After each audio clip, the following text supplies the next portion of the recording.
How's that? Fair? Much better. Okay. We'll get there. Okay. Maybe. What are you drinking? I'm drinking a boobly. A bubbly? Boobly. Passion fruit boobly. Is it a Michael bubbly? Minus the E and the little thingy over it. Accente is what those are called, I think, isn't it? I don't know. I don't know. All right. So what do we have any like a cool opening soundtrack? Do we got? Yeah, I got the recording studio still working on it, but yeah, it's coming, Bert. It's coming. So excited. I'm more excited about this than chicken and waffles. You know. Yeah, shut up. Telling you. Some jokes just never get old. Nope. It'll be a killer on your menu. Never, ever. I don't have time or space to frickin' bacon wrapped anything. Yeah, neither do I. Let alone mini loaf pans in my smoker to cook all of 24 of them. Yeah. Anyways, what? Great way to do business. Yeah, Anyway, we should get this thing rolling, huh? yeah. Yep. Yeah, this will be fun. Introductions. Are we just gonna laugh at each other for the next We hour? are probably. It'll be the best podcast ever. People will just be smiling the whole time. Okay, I gotta start boiling noodles at 1:00. Probably push it to 1:30, but We got time then. Perfect. plenty of time. All right, so introductions. Yes, sir. You're Skippy. I'm Josh. Together we are. Yeah, we run barbecue food trucks. Jippy. We're Joppy. Is this our How internet about name? I like Jippy better.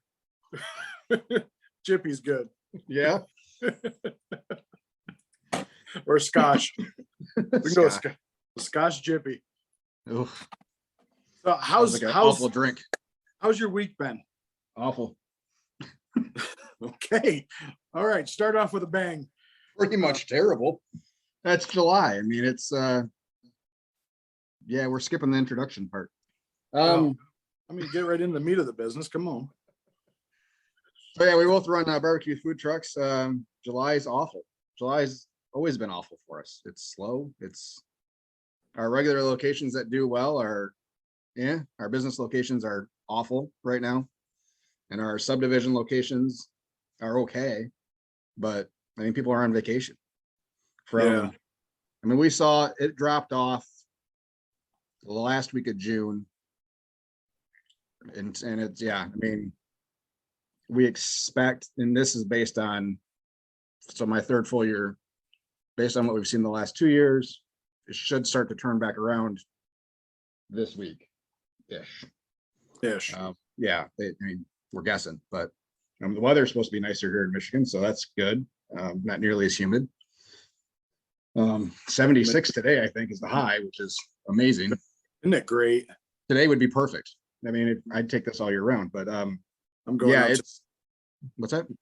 I said I'm going out today. Yeah. Subdivision tonight. Good for you. But yeah, I mean, this last week was awful.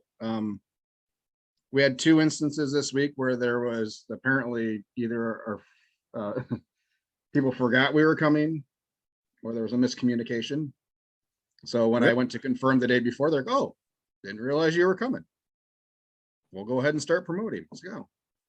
Yeah, one of our businesses, and it was in the email that she responded to me after we showed up, saying she didn't know we were coming. I could see it on my phone still, the date and her confirmation a month and a half ago. And so yeah, they didn't know we were going to be there until we were there.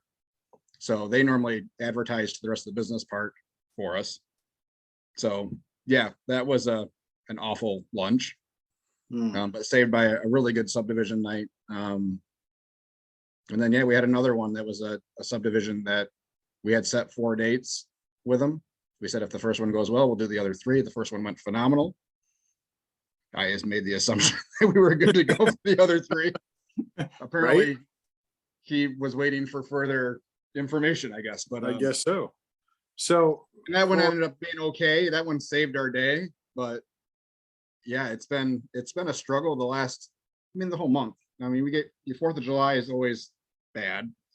Unless you're doing like fireworks shows and stuff like that. That week is terrible, always. It was terrible.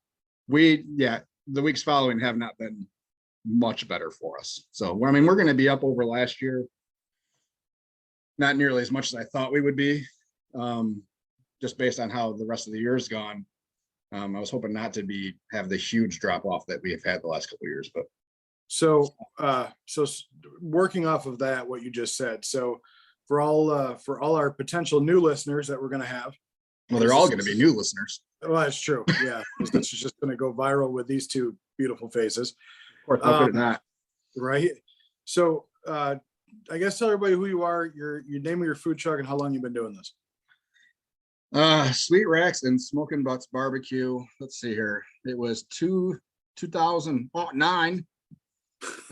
Did my first competition, KCBS competition in Lowell, Michigan. Oh yeah. Signed up for it because we got kicked out of a local competition, an amateur backyard chef competition. We got kicked out of it because we won it 2 years in a row. That we were told not to come back. So that's how I found KCBS, because I wanted to keep competing, and there was nothing else.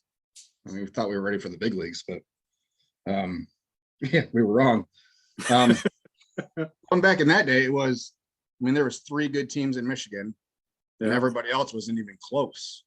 And there wasn't the wealth of information. There wasn't the relationships that you have now. And there were some teams you could walk up and talk to and ask for help, but none of those teams were doing any good. Yeah. Consistently, it was we were all pretty much on the same level. I mean, I had 2 calls. I think we got 2 calls that contest. I know we got a 9th in brisket, that was the first full Packer brisket I ever cooked, was at that contest. And didn't see what the big deal was. I didn't get another brisket call for 3 years.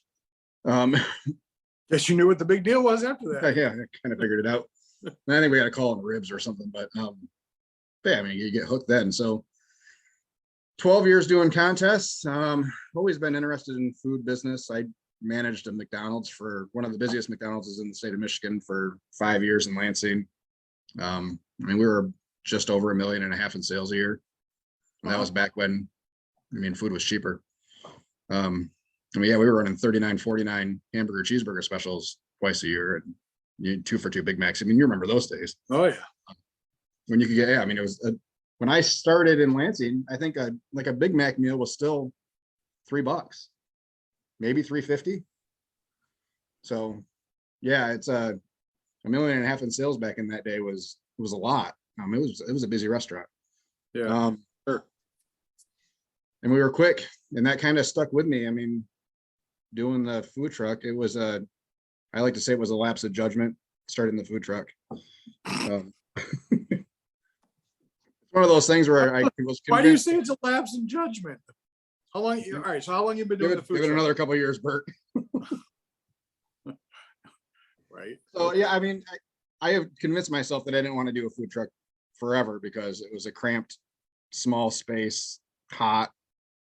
It is. And my trailer, at least, is much roomier than I thought it would be. Once I got it laid out the way I wanted it to. But yeah, it was I was tired of doing my job and hating going into work every day. So what's your background? IT. So IT for 15 years. Good benefits, good pay, paid vacations. Retirement plans, insurance, all those things I miss. Air conditioning. The joys of a small trailer, air conditioning. Yeah. Mine kind of does now. Anyway, so I got tired of doing that. So I jumped into the food truck, and took possession of my new trailer July, I want to say 15th in Georgia, pulled it back, and we were open on that Friday, the 19th, in my front yard. And we actually, so compared to our anniversary, which was just earlier this week, we almost had the same sales numbers we did on our soft opening day in our front yard. That's how my week went, Bert. Oh, You know, so it's in my front, reminiscing. It's an anniversary. It should be, yeah, everything should be the same, right? yeah, I mean, and I'll be open on this podcast with numbers and everything, because really they're not going to mean a whole lot without context. But so yeah, that first soft opening day, we did $1,000 or just under $1,000 in my front yard, just people walking up into my yard. And which how did you I thought was- feel about that? other than I cooked like 3 times as much food as I thought we needed, because you have visions of grandeur and you Oh, you know, yes. like, I don't want to run out of food in 10 minutes, so I'm going to cook 12 butts and 6 briskets. And I'm expecting everybody coming from Grand Rapids just well, to. exactly. I mean, there's going to be a line down that probably police will have to come and direct traffic and stuff. So, so you get to that point. And then the next day you cook a little bit less, you know, but yeah, I felt great about the number, you know. I mean, who's going to walk into, I wouldn't do it. You know, you see an advertisement on Facebook for some guy doing a soft opening in the front yard, basically getting yard sale barbecue. You know, it's like, and done. Did you have anybody haggle with you? No, nope. So I don't think so. No. So, so from that point, it was, I mean, great, but I mean, it's been a rough week. It's been a rough July. We're looking forward to August, but, so yeah, that's kind of where I came from.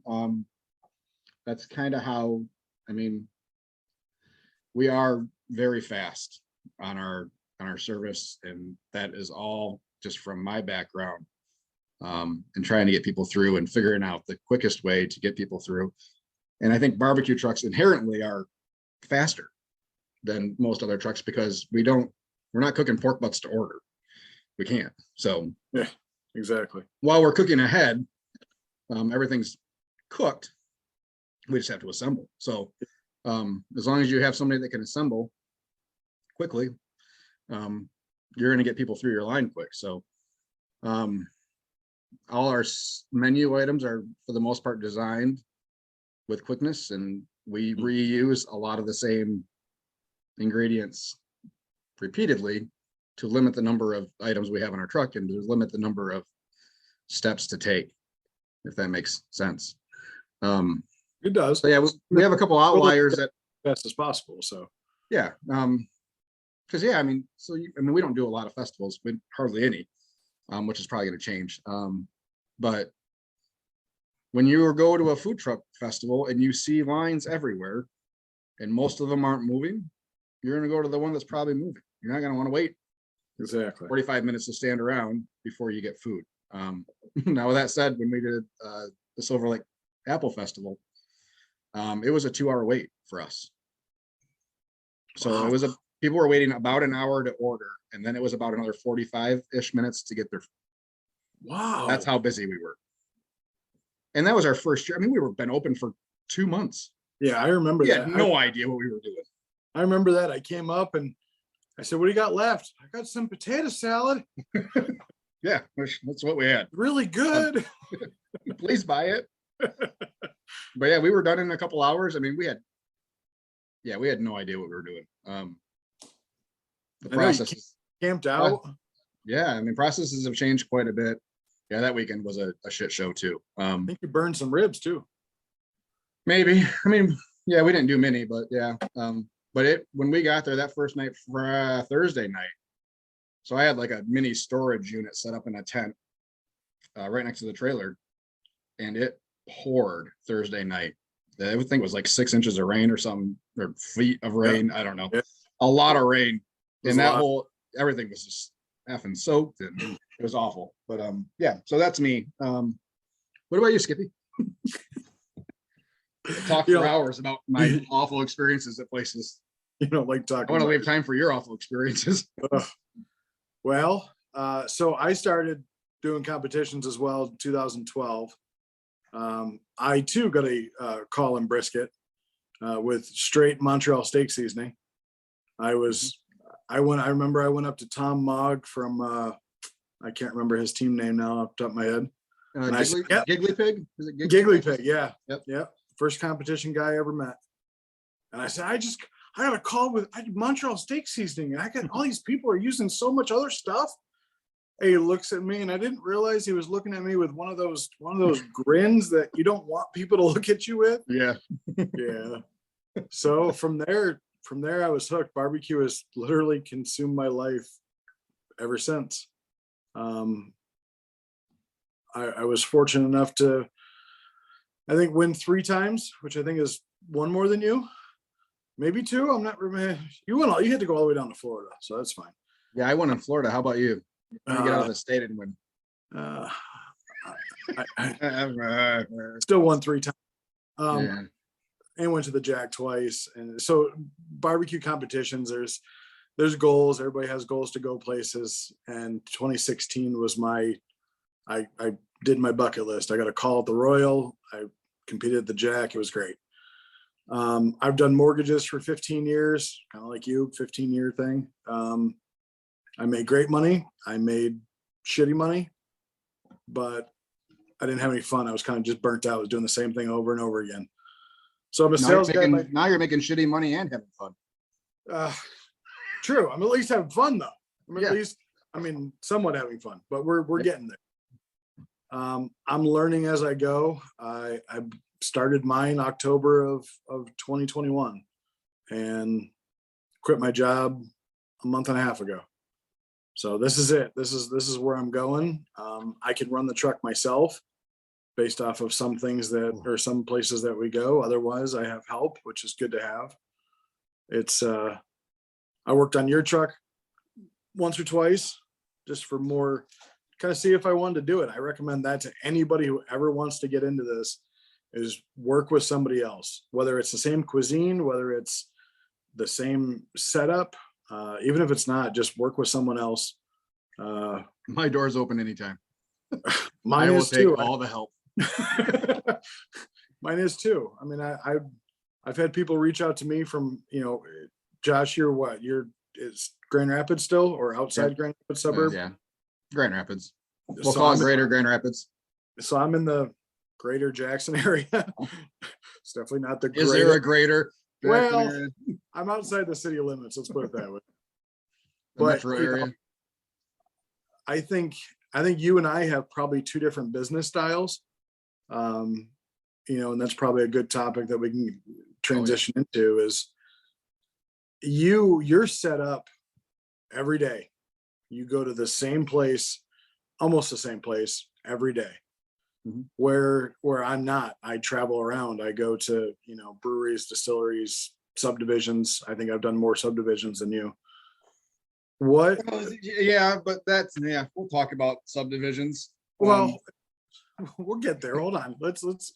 So what with you and what you do, I guess you started basically like what, right before COVID, didn't you? It was July of 19. Yeah, your timing was much better than mine. So yeah, July 19th of 2019 would be our soft opening, and we were just doing weekends. Yeah. And then I quit my job. My last day was May 30th of 2020. So yeah, when we were at my company, we were already working from home at that point. Yeah, I got a lot of questions from family. Are you sure this is the right time? What?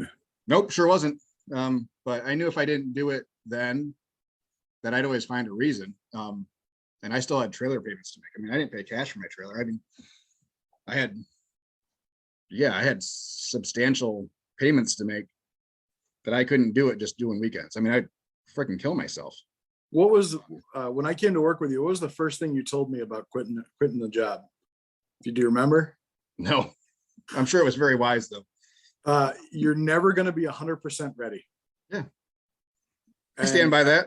And that's stuck with me. You're never going to be 100% ready to make the leap. And yeah, that definitely stuck with me. Sorry, go ahead. I want to tell you that. No, I appreciate it.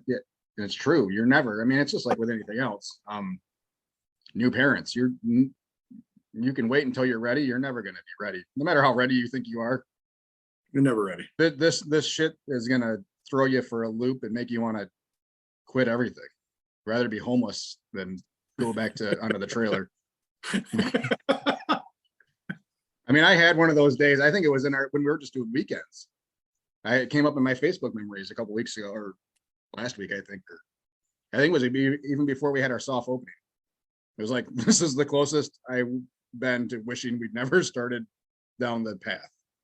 And it was just, I mean, the amount of paperwork and all the licensing that you need and making sure everything's in order. And you start realizing how much money is going to be going out and what you need to be able to make to be able to bring it back in. And I mean, I run payroll every week, and I tell you, that's an amount that makes my butt pucker every time I see it weekly. Luckily, I don't have employees. How many employees do you have? On actual legitimate payroll, including myself, 4. So everybody's, yeah, we're legit. No one's paid cash outside of cash tips. So everybody gets a paycheck direct deposited every Friday. Okay. So yeah, me and then 3 others. So yeah, it's like a $4,000 deduction out of my bank account every Tuesday. It hurts. Yeah. it's not, but the feeling's good that I don't ever look first before I run payroll to say, is the money there? Yeah. And that's good to have. July gets to that point where it's like, I start to look like, I know there's more money going out than there is coming in. It's like, where are we? But yeah, and this July and end of June was especially awful because we lost our generator, took a dump on us. Looks like I'm replacing the water heater here pretty soon. Boy. And I need to get my trailer brakes done. So I think the water heater will be the last thing on that truck that I haven't replaced that I use every day. And how old's the trailer?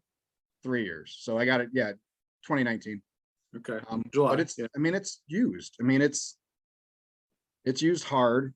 And there's things that, I mean, maintenance wise on some of the equipment probably wasn't done properly. And those are things you'll learn. You don't realize, that list of things that need to be done on a monthly basis to keep things running. Yeah. You buy a trailer, in your case, you bought a trailer that had everything ready. Everything was brand new. Yeah. Turnkey operation, where on my side, I bought a used trailer and I kind of built with what I could, and your sandwich prep table is off my trailer that some miraculously started working properly after it went to you. So I'm happy for you. Appreciate every second of it too. Every second of it.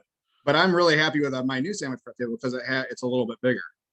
So, which works better for us when we do some of our other things. So, all in all, it worked out great. But I mean, we didn't have a steam table, like a hot hold table on the trailer. So I added one of those, and now the elements or the thermostats on those are starting to go weird where they don't turn off anymore. Oh, that's good. Now we're manually controlling the heat by turning them on and off. And you can't find those little freaking solenoid things anymore. I have the part number, but I can't find it. So I mean, it's only money. They print it every day. Well, and that table's only a year old. Warranty. Yeah, okay. So yeah, some of the stuff's been my fault with the equipment changes, but whatever. Some of it's not. I mean, those trailers take a beating going down the road, the vibration, especially in Michigan roads, dirt roads. But I have learned so much about how stuff works. Yeah, I'm venturing down that path with certain things. Yeah. So going back to what the original topic was on this. I have no idea. Business model. So what made did you think that when you started this, that you'd be most successful if you had certain places that you go every day where people could basically, they knew your schedule, they knew where you are? I know you post, you're active on social media, but you post your schedule every Monday. Was that the goal? Is that, okay, if I'm going to be at X place, people are going to know that they can come here at this time and I will always be there, no ifs, ands, or buts? Yes and no. Yes. I mean, we wanted to be places where people knew where they could find us. That's kind of how we started. So we wanted to find 10 locations or whatever. And this is where we're going to be on Tuesdays, and this is where we're going to be Wednesdays, and kind of spread it out across the area so that we were hitting a large geographic area still, but it was still a consistent schedule. That's changed dramatically. That's how we ran it last year. We wanted a much smaller number of locations and more consistent week to week. That was just because it was and it is such a pain to set somewhere up for lunch, tear everything down and move, set everything back up. It's a process, and it's a pain in the ass, really. It's so we tried to eliminate some of that last year. It was mixed results. I mean, we were up over the previous year, but I mean, it was also COVID crazy the previous year. So so this year we were back to, we'll have a set number of lunch locations, or we're far less consistent week to week, outside of Tuesdays, which we're typically always at the same spot on Tuesdays. We're always in Newaygo on Sundays, pretty much, unless we have catering stuff. And then Fridays, we're always at the distillery. So the other days are open to any other businesses that want us to come out for lunches. And we have been doing some subdivisions this year and apartments this year. Like, and we did those our first year, 2020. That's what all the food trucks were doing. Yeah. Everybody they had to, because so many food trucks are festival dependent. Yep. That's where they make their money. So you take festivals out of the equation, and all of a sudden, Grand Rapids lost a third of their food trucks in 2020. They closed for good. It's crazy because they couldn't figure out how to make money without a major festival every weekend. Which was good for, I mean, it's good news for me, because that was never our design, was to do festivals. Yeah. I didn't want to really. But so yeah, subdivisions were inviting food trucks in, but they were doing 5 trucks a week, which was great in 2020. Around September-ish of 2020, we started to see those start to waver a little bit. They declined a little bit. I think it was just burnout. So in 21, we decided we weren't going to do them at all. Like, we just figured it was great for COVID. And now that people are back to work, we're past that phase of business with food trucks. So we did a couple. I think we did 3 in 2021, and we got good responses on them. But yeah, they were spread out over the whole summer. So yeah, 2022 came around. Yeah, 2022 came around, and I kind of wanted to recommit a little bit and see how the subdivisions would go. Mostly because we were really struggling with finding good dinner spots. With breweries and wineries. I mean, we could find them and people were having us out, but a lot of them were newer and they weren't getting the foot traffic. So they were counting on us to bring them business, and we were counting on their current business to help feed our business. Sure. That's what you have to do. Right. And yeah, we were getting people in for us, but they didn't have enough foot traffic inside to boost the numbers enough. So yeah, we met lots of great people, but it just didn't make sense financially. And we hung out on some locations a lot longer than we should have. Lost money on locations because we liked the people that were running the business and had faith that they could turn it around. And maybe they have now, and I'm sure they're doing great because they have great products, but it's not. It's hard to stick around for the change. Yeah. Sorry, I'm coming out of leaving. I dropped something. But yeah, it's hard. I mean, right now I'm at a minimum of 3. I'll give a location 3 shots at a minimum, and then I need to see something. I need to see some improvement before I stick it out longer. This year we had a location that got worse every week, and we were there for 7 weeks. Mostly because I didn't have anywhere else to go on a Saturday. Like we had. Was that the certain place that I was at? Yeah. Yep. Yeah. And it got worse every week. I think, yeah, it was atrocious. Yeah. And that's the only place we've had 75% of the people walk up to the trailer, look at the menu, and walk away. Like we've never had that anywhere else. And it was just baffling. Yeah. And we did a subdivision a half a mile from there last week and sold us out. Oh, wow. So you would think the So same. it's not the area. And that place had, from what I remember, I mean, pretty good foot traffic. It was cold that day that I was there, but it still had good foot traffic. Yeah, people are still walking by. People are still looking at the truck, still looking at the menu. Yeah, Because what color is your truck again? Bright green, baby. Color of money. Very, but very bright, very, very bright, and which I appreciate. You don't want to stand out for sure. Yeah, it's hard to miss it. Yeah, you can't miss it at all. So now this year we're rarely in the same spot week to week. We have a good rotation of businesses. Spectrum Health, which is pretty big in West Michigan. We do a lot of their offices now. We did one and it kind of spread throughout. So we get a lot of their bigger offices and urgent care buildings. So that was awesome. So we hit each one of those once a month. Now we're working on a very large rotation of subdivisions for next year, probably in the range of 16 to 20 that we will hit once a month ish. Okay. Those will be our evenings, and we will probably pretty much do primarily subdivisions for dinners. Yeah, I mean, that transitions into kind of what I do. Is most everything I do is from, call it 4 to 8 on a weekly basis. Yeah, I've seen your schedule, and doesn't look like you're doing multiple setups much anymore. No, I was at a really, really, really busy, high foot traffic, high stop gas station. Mhm. Was there for 7 weeks and barely paid for the diesel to get there each time to go. And I think it's just because I don't really know if it's fuel prices. I mean, I'm sure that plays into it a lot of places, but they're paying for their gas or their fuel before they, dabble into a barbecue sandwich.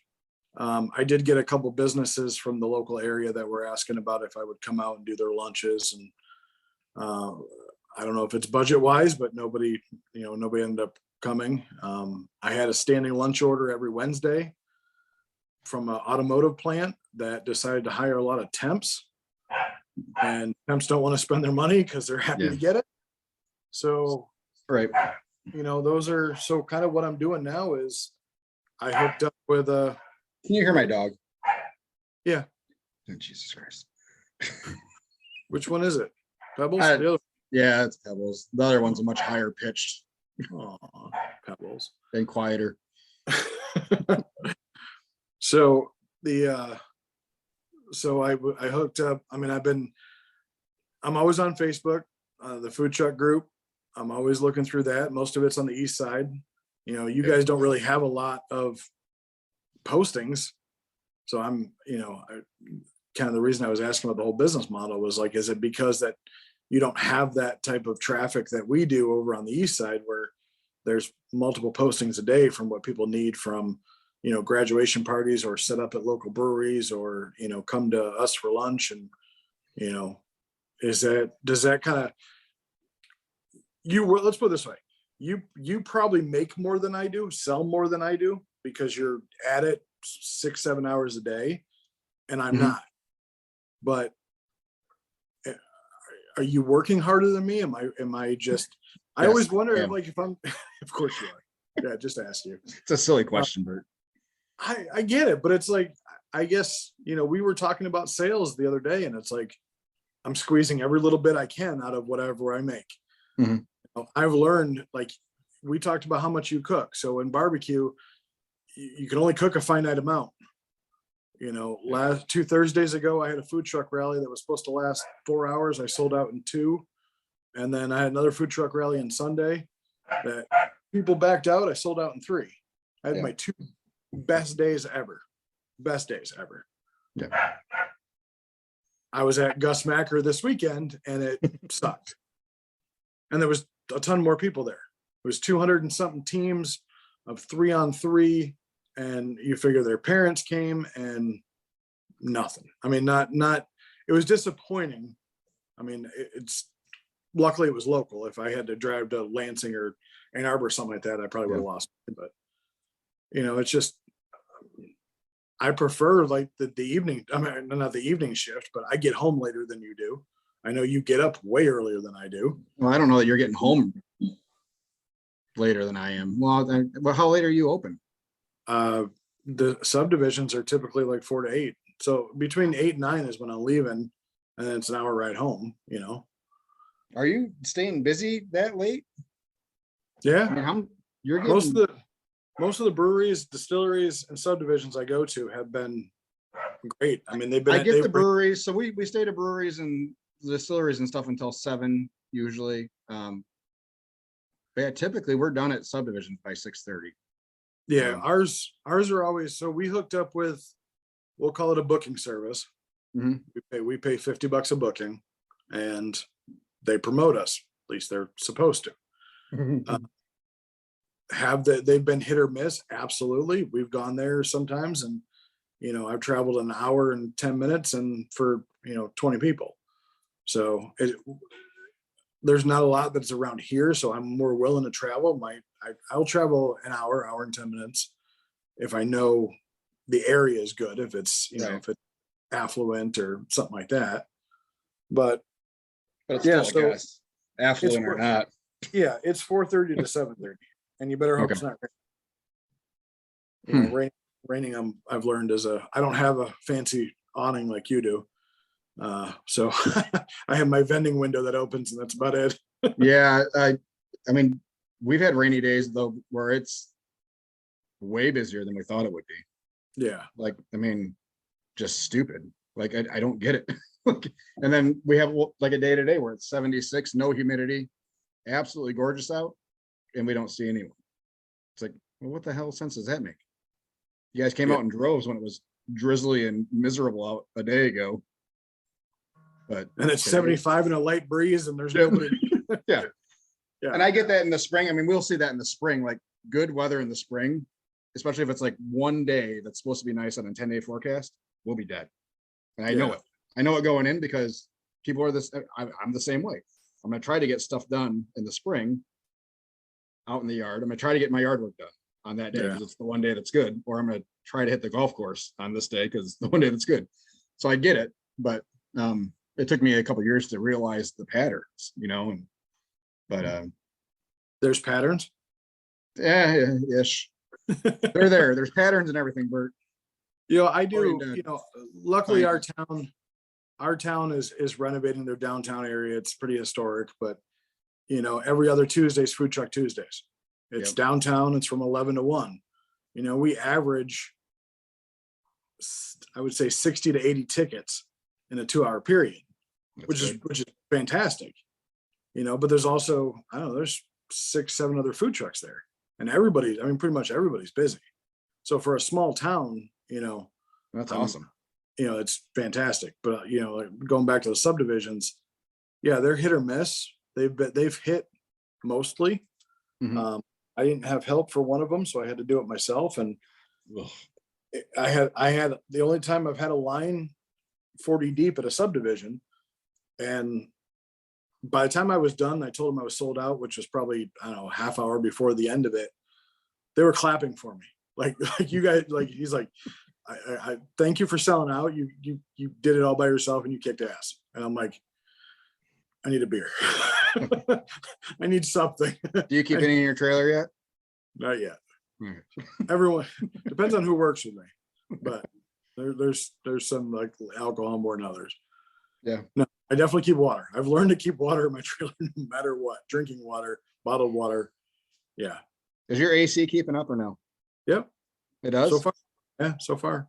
Like, to what extent? Like, how cool is it in your trailer?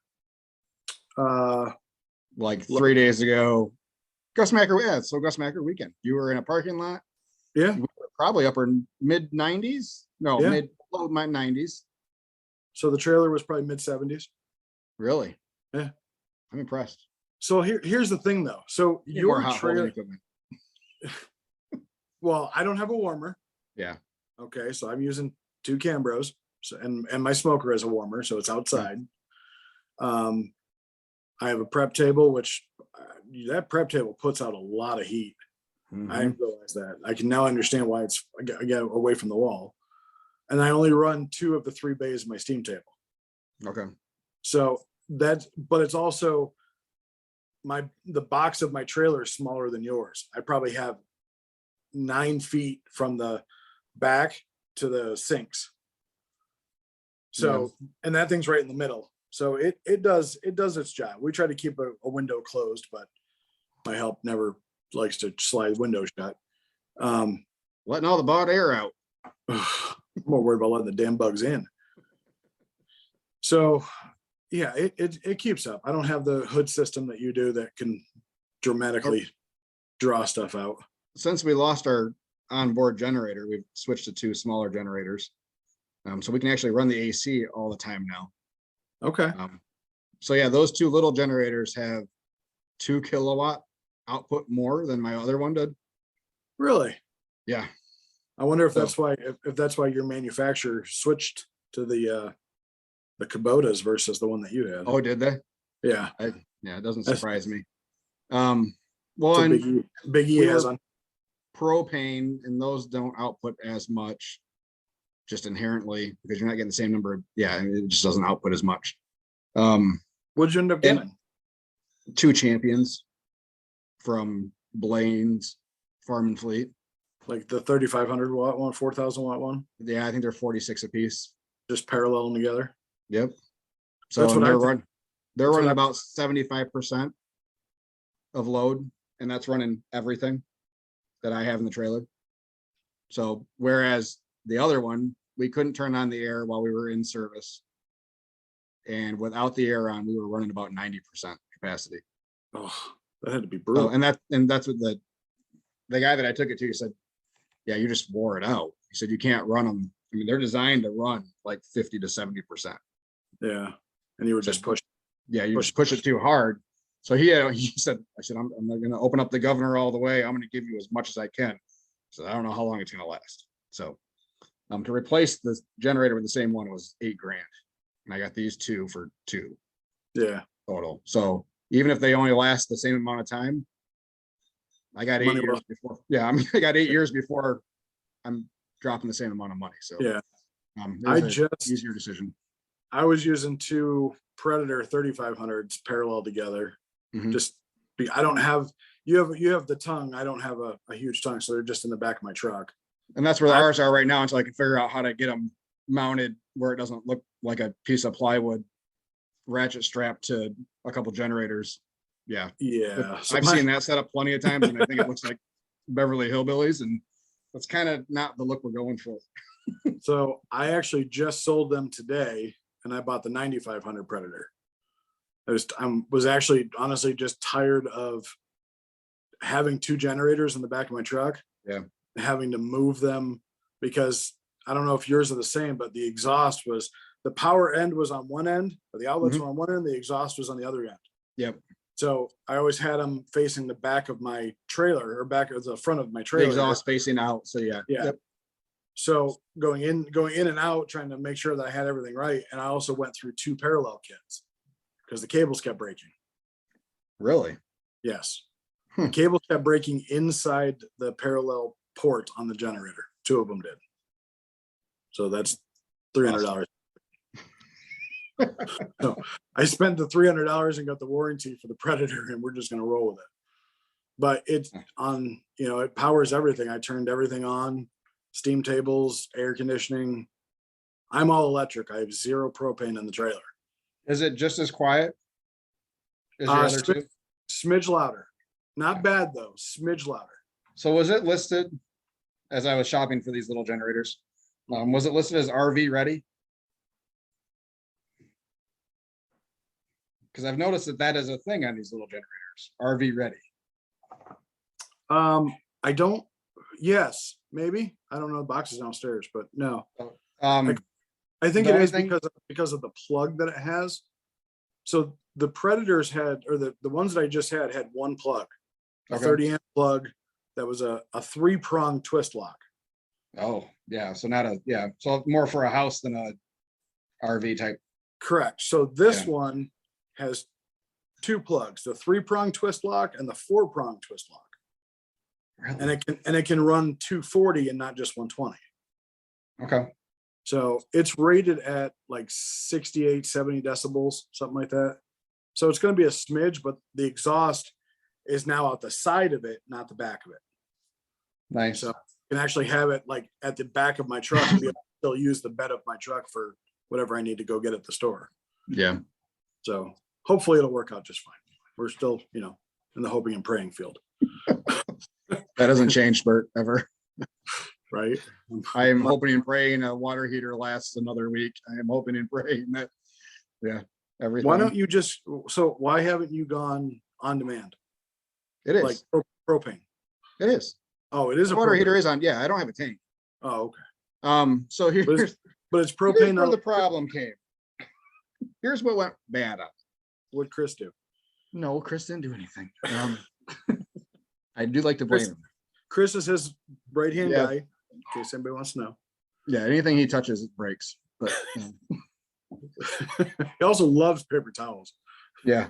So our water fill spot is directly above the access door for the water heater. Okay. Okay. So we have an access door to the water heater. It's got an on-off switch inside that little door, and the little circuit board's in there, and the exhaust is on that side. Okay. Sure.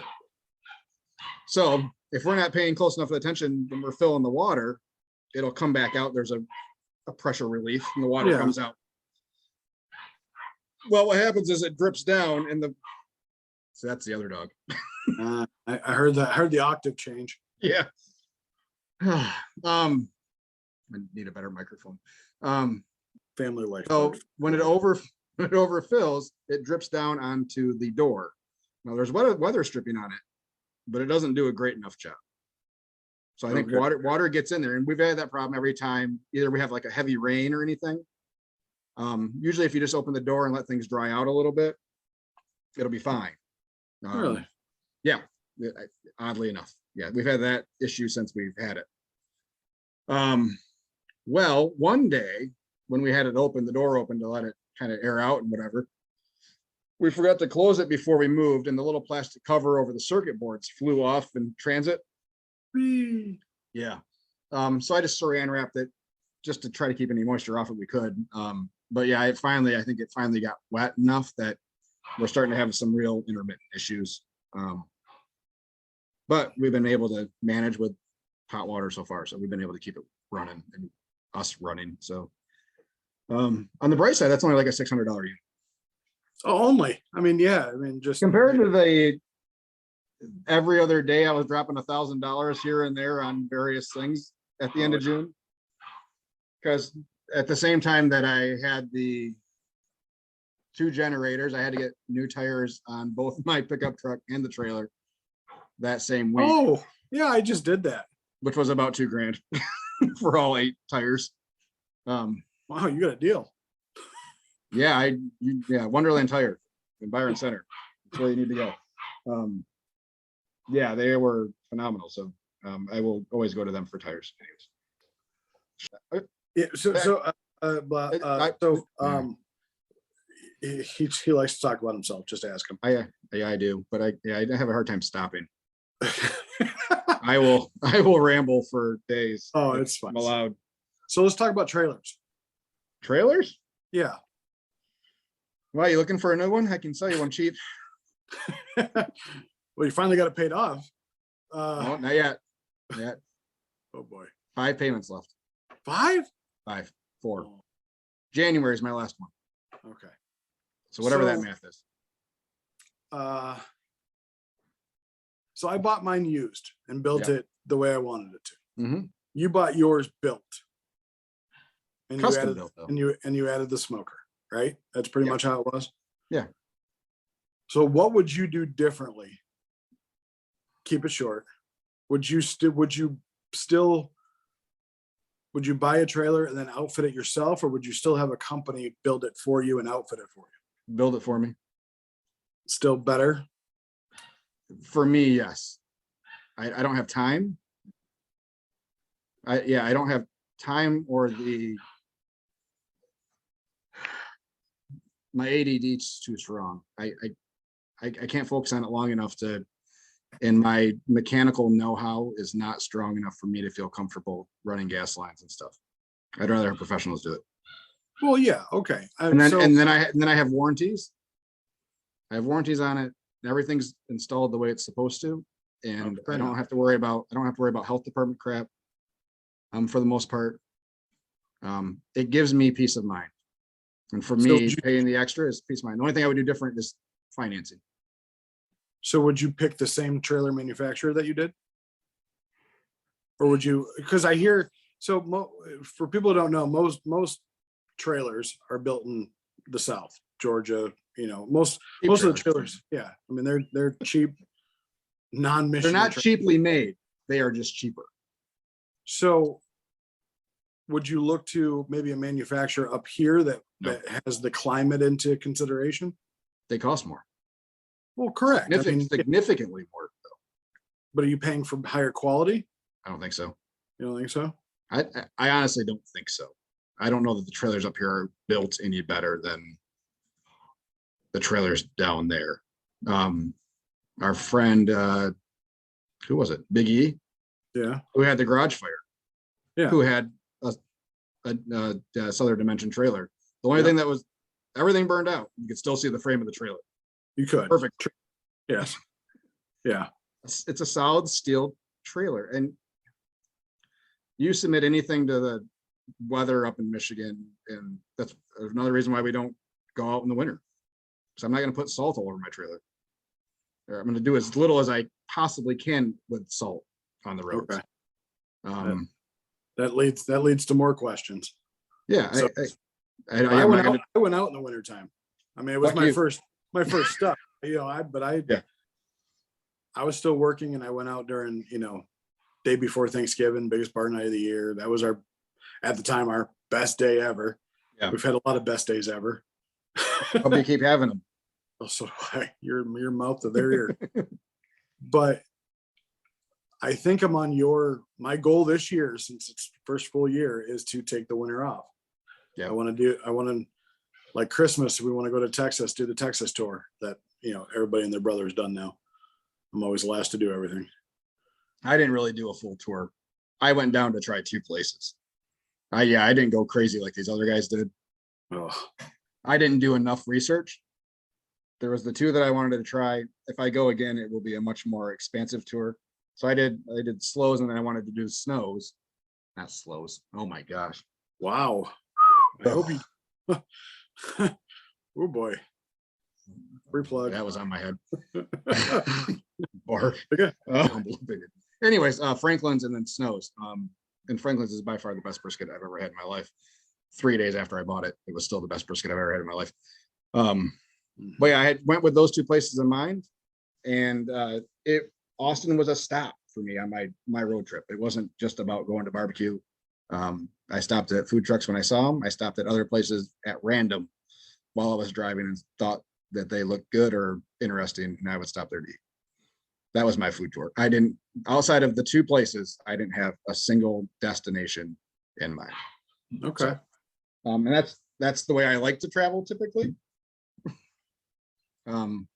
Yeah, I've not been great at doing a dedicated food tour. I do want to get out to Seattle, in that area. Portland is a huge food truck area.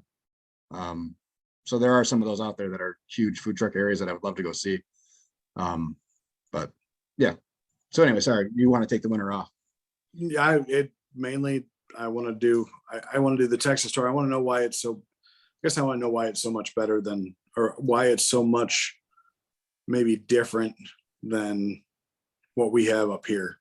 I want, like, people will tell me all day that Franklin's is the best brisket they ever had. And I can't tell you why. I don't know if anybody can tell us why, but my thoughts quickly. Climate. Meet the Josh Hands. I meant climate. I think it's climate. I think it's a huge part of it. Really? The dryness of the air down there, I think, lends itself. They have to spritz down there because there's nothing air there. Did you watch the Texas Monthly 24 Hours at Franklin video? That's on YouTube.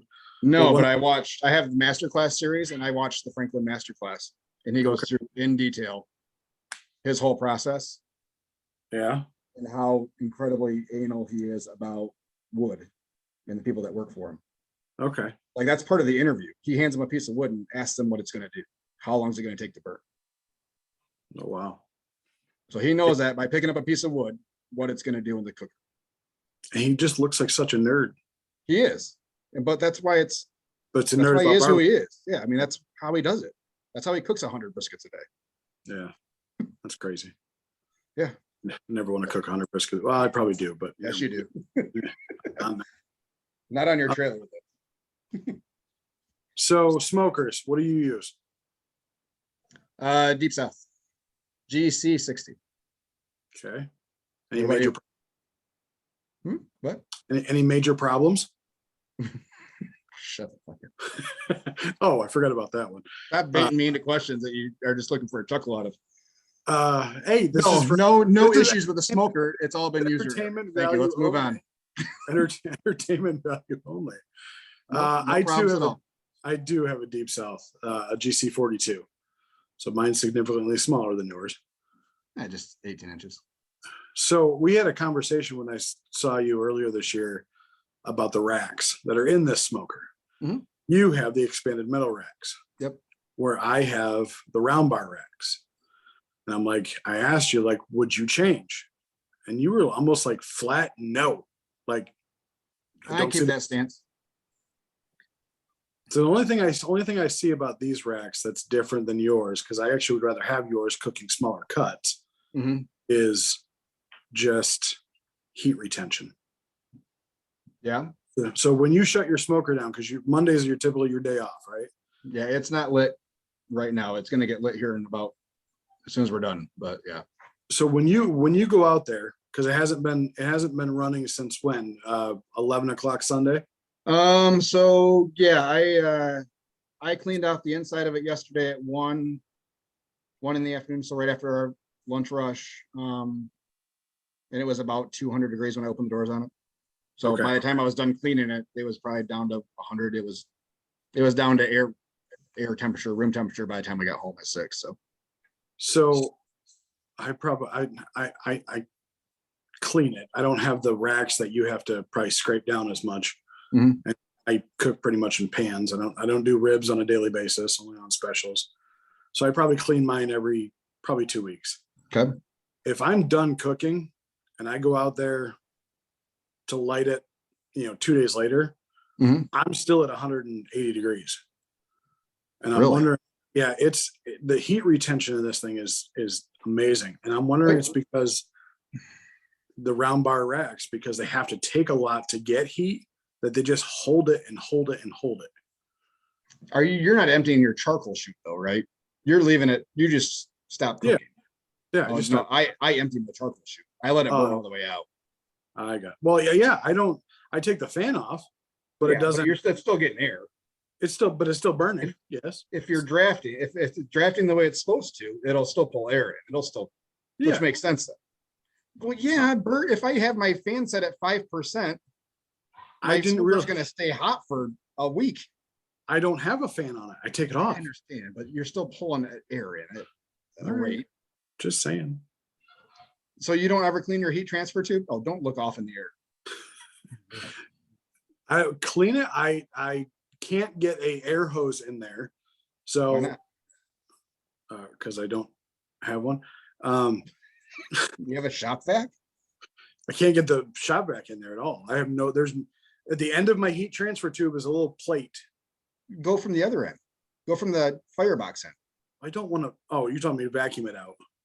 Or blow it. Yeah, you can get most of it out and then just blow it, or yeah. Or I don't something. want to blow it back into the smoker though. Is your grate that's in front of the heat transfer tube Oh yeah, gone. burned out? Yeah, so yeah, Right. I can get my shop vac hose. I can get it almost all the way to the end. Yeah, I stick my charcoal rake in there and pull out. Yep. So it drops down and then I clean it out. It doesn't take long to get up to temp. I want to get the fireboard that you have, so I have an onboard battery. But what I'm doing seems to be working-ish so far. So yeah, I am that's the getting- only reason I empty my charcoal on Sundays, just so I Oh. can clean out all that stuff every week, I got it. because it starts, I mean, my racks and my smoker get a little messy because we do ribs and that foil breaks. Yeah. We do wings frequently. So we do stuff that's not in pans, not a lot, but some stuff. And that stuff's always the messiest stuff. So, Yeah.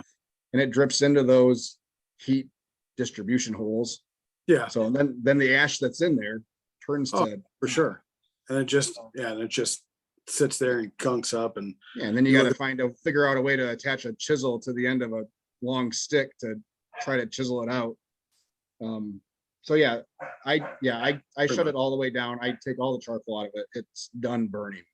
okay. I mean, even makes if I have, so I've gotten pretty good at determining how much charcoal I need in the chute on Sunday morning when I wake up, that I can usually get it to run out 1 o'clock, 2 o'clock. But if there's still on burnt charcoal in there at 3 o'clock or 4 o'clock, it's gone. I'm pulling it out. Speaking So I of got charcoal, you want to do your shameless plug for Fogo, your the best charcoal in the world, your rainforest? rainforest trimmings. It's different. It's stuff they're We already get gonna. sponsored by them. Let's get sponsored by them. We should get sponsored by them. As much as you buy and use, come on. A pallet a month, baby. Use a pallet a month. Yeah, give or take. Yeah, just over. So I'm on the 17-pound bags now, because they had a problem with the larger 35-pound bags, which I prefer just because it's less bags. But I get 60 bags on a pallet, Jeez. and I will go through roughly. See, we run 6 days a week, so I'm probably at about 11 bags a week. And do you use any wood? Nope. You're happy with the flavor that you get. Oh yeah, it's very oaky. It's a very light oak, and there was times when I was doing some chunks of apple and cherry in the firebox, but I didn't notice a difference. Yeah. Maybe other people did, and I'm just so used to all of it that I can't pick up the finer distinctions that maybe my palate's is fried from COVID last year or whatever. But yeah, I don't notice it. So if I can't notice it, then why do it? So I'm not buying in pallets, A, because I don't really have a place to put them. B, my local Sam's uses Frontier, which is a Royal Oak brand. It's a better brand. It's not, I don't find the things that I find in the Royal Oak red bags. So Metal straps and I did find a porcelain cabinet knob one time. sweet. Not in this one, but in the Royal Oak red bag. I get pretty even heat. They're good sized pieces. The only thing I hate is the bag is made out of like it's not like Like a plasticky tarp. yes. Yeah. And I'm short.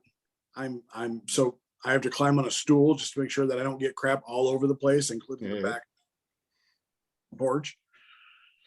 So yeah, so that's it. It burns really good, but it's like $21 for a 30-pound bag. So I go there once a week. I go through 6 bags a week, 6 30-pound bags a week. So when I was using the bigger bags of Fogo, it was, I think we were at about 5 bags of the 35-pound bags a week. Yeah. So we're about the same amount probably. But I'm paying $30 for a bag, even in bulk. Yeah. But yeah, I mean, it's worth it. For me, it's worth it. The amount of ash that I get is insignificant. I mean, it's so little. Yeah. And I probably there's get more than you do. in the super premium stuff, which is it's bigger chunks. So their grading is all size of chunks. So Yeah. super premium is their biggest chunk size, which is what you guys have all seen me at competitions doing, splitting my charcoal with a little hatchet. Yeah. Because it's real wood. I mean, you can tell that it is a part of a tree because there's like branches and logs in it that are charcoal. So then I went down to the premium, and I have noticed that there are some rocks in it, but that makes sense to me because it's the smaller stuff that's closer to the ground. Yeah. But it's not a huge amount. It's not like- something that's hurt. No, I mean, it's nothing that typically blocks the grate from charcoal getting through. Like that, I clean that grate out that holds the charcoal in the chute once a week. So Yeah. I just had to replace mine. For the first time. Mm-hmm. Yeah, I had to replace mine less than a year in, and I bought 3 from them just to have on hand. Yeah, just in case. Yep. I Well, don't because know. that was the first one burned out in less than a year. I was like, I was only doing weekends for the most part. So I was like, what the hell? I love the Deep South smoker. I think it's great. I haven't mastered the wings and maybe the smaller cuts of meat and stuff like that yet to be able to get them to the consistency and texture and things like that I like. Mhm. So I don't sell them very often. Let's kind of get into menus since we're talking about selling food and stuff. All right, You and we're gonna have to wrap this up at some point. Like an well, hour in. I get it. How long did it took you, the IT guy, 20 minutes to get it working and shit. What fine. Like Who did I hear in the background over there? Who's laughing? nobody. I got nobody here. Just me. Mm-hmm. Just little old me. Just little Little's old. right. Hey, it's fine. I'm good with it. Good things come in small packages. No comment. Yeah. All right. We can wrap up wherever you Yeah, want. let's stop there. We need something to talk about next week. I thought we were just on. This is like a meet the people episode. This is good quality TV right here. What are you eating? Lemon pie. Jesus. Lemon pie. Yeah, lemon pie. By all means, don't let me interrupt your breakfast snack, your midday snack. It's staring at me. The bubbly You didn't showed cut it. The bubbly didn't cut it. All right. Well, we can. Yeah. So how about next time we just come up with a good outline? Actually, Well, I thought we had one for this week, but I'm I'll a stop question. rambling. I might as well just be the interviewer. Oh my God. This is going to be great. If anything, I just get to talk to you once a week. That's right. And I don't care if anybody watches. It's good for us to talk through things. Yeah, we'll be a little bit better organized for next week. All right. So We'll probably can have to stick to 1 or 2 topics. Okay. Ask me what. All right. So this is catering question. Because Mhm. one of our topics is I would rather be on the food truck selling food to random people than cater. Can I tell you why? Why? It's because I still haven't figured out how much food to cook for people. And that is Me really hurting me. Like, so I have somebody who wants to book me for August 10th, which is a Wednesday. It's a company party Mhm. in Troy, which is an hour and a half. They did a head count. They're very picky about what they want. Just Okay. very, very picky. Mediterranean food? No, luckily, no. So I used to work for the CEO of this company, like back in the day. Mhm. And definitely edit this out. He's a Jewish fella. So he's very frugal. Okay. I have many Jewish friends. Bert, Like I said, everybody, the racist of the two of us. I'm not racist. I hate everyone equally. Anyway, so they sent me a head count. It's 180 adults and 100 kids. I hate when people just say they have a bunch of kids.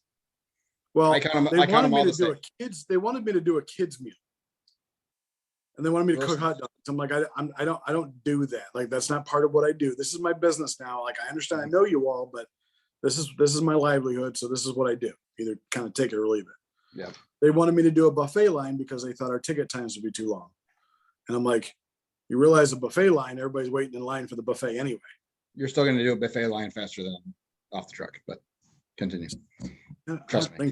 Especially It is. It if I is live in, a lot faster. Unless you're going to make the sandwiches ahead of time.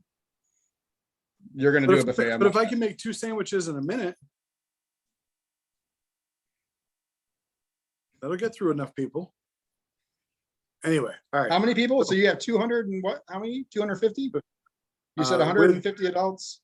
180 adults and 100 kids. So you're all 300 people. Yeah, ish. So for So the you kids, think it's going to take 300 people 2 hours to go through a buffet line? It won't. Just from what I know at weddings, it won't. As long as there is a master of ceremonies that knows what they're doing, they'll get through that line in an hour. Well, the And problem I know I have that I is can't do 300 people in an hour. problem I have is portion sizes. Now, how do I control portion sizes? How do I make enough to ensure that there You start is off by including the kids as adults, and they're just people. Because people think they're going to get a deal on kids when they say we have a bunch of kids. that's what They all count the same, because you're going to have, because for the smaller portions that the kids eat, you're going to have a couple big guys taking a heftier scoop. for sure. I don't have an exact percentage, but I always cook more than what the head count. So I figure out my quarter pound per person, and then I'll add in a couple extra pounds, especially on something that big. I'll probably throw in another 5 pounds and just eat the cost of it. I mean, 5 pounds of pork for us, Bert, is it's one pork butt. It's $10, you know, If they're not, well, whatever, but you're going to get an extra 30 servings out of it. So they want Right? chicken And what? I said, I think they want chicken and brisket. Yeah, brisket's hard for that many people. Chicken pieces or shredded chicken? Shredded chicken. That sucks. I would rather do chicken pieces. Me too. Any day of the week. That's a lot of chicken. So, but you do thighs when you do shredded chicken? You don't do whole chickens? No, I do breast, thighs. I mean, whatever's easier. Just throw in a cookie sheet and cook until they're done. Yeah. So yeah, that's where I would start. Oh, sorry. I apologize. They want chicken and pork. Okay. Well, that's even better. That's easy. It's easy math to do. Mac and cheese, green beans, and pasta salad. So yeah, you're going to cook them the amount of food that you would need for 300 people. You're going to charge them for 280, whatever your per person is for that food. Mm-hmm. And then you're going to eat the cost on 20. But is it cooked the same amount for each meat? I typically try to do that as much as I can, unless anyways, we can save that for next Monday. Well, I'm busy. I gotta get going. We gotta wrap this up. No, that's fine. I gotta We go. need some sort of outing or outro. Yeah, I'll come closer to you this time. I just don't know where. Not an outing, an outro for our session You here. said outing. Sorry. This is Bert the Racist. I'm Josh, the talker. This is Skosh and Jimmy. Our inaugural episode of Monday Morning Food Truck. Hopefully lots more episodes of just as riveting podcasting will be taking place. I can only imagine how the editing is going to go on this one. So I'm going to sound extra racist. I mean, we got everything on this one. Hit them all. Listen, I'm glad that we're part's doing getting this. edited out. I'm glad YouTube. I'm glad we're doing this. I think you are. We can almost call you a seasoned veteran, where I'm a noob. I learned, so this is it. I'm still going to learn, still going to ask you questions. Glad you're answering them because you love to talk. And I'm happy to help whoever is out there listening. And we're both still learning. And this is a whole new venture here with the podcast that we're also going to fumble our way through for a while until we can get this polished. But and if anybody has any questions, you can reach me on Facebook at PB&J's BBQ of Michigan. PB&J's. Yeah, there's one in that's the handle to actually find me. There's a PB&J barbecue in Pennsylvania or something like that. It's like a roadhouse. Or you can email me as pbjsbbq@gmail.com. Josh, yours? You can find us on all social media. Facebook though, /Sweet Racks Barbecue, or Sweet Racks Smoking without the G butts.com. You can find us there and contact us there. That's it, I guess. And we will be back next Monday with more great topics about how people don't want to pay for things. Cheap asses, I tell you. That's right. They're all cheap asses. And we'll talk about some new stuff coming up in Michigan about restaurants and tipped employees. Oh, boy. And our food truck's really hurting local restaurants. Yes, they are. We're evil. Fun times. All that and more. Episode 2 of Food Truck or Monday morning food trucks. We'll get the name down too at some point. Thanks all for watching. See you next time. Bye.